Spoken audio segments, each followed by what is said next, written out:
Aujourd'hui, je vais te parler de l'histoire du rap français. Si t'as l'impression que c'était mieux avant, il y a des chances qu'on soit de la même génération. Celle qui a passé son adolescence à écouter IAM, NTM ou MC Solar. Elle m'a fait bouge de là. Moi, je suis un peu nostalgique de ce qu'on appelle l'âge d'or. Quand il y avait encore du flow et de vrais messages à faire passer. Maintenant, c'est plus trop le même délire.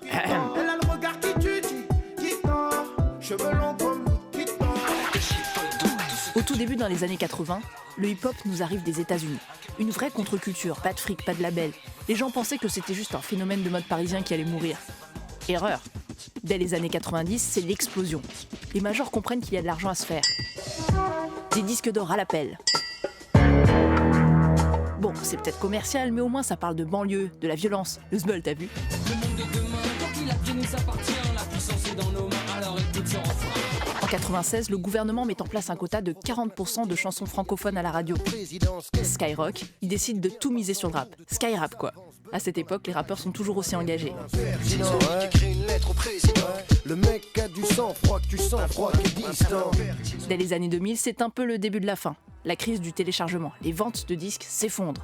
Le point positif, c'est que le rap s'écoute de plus en plus en ligne et se démocratise. Ça donne des rappeurs indés comme Medine ou Amandine du 38. Mais il y a aussi le début de la dérive ego-trip inspirée du rap américain. On se glorifie, on montre de belles bagnoles et de belles meufs, on se clash sur les réseaux. Booba, il sait de quoi je parle. En 2010, mais laisse tomber, le rap devient presque un produit de masse.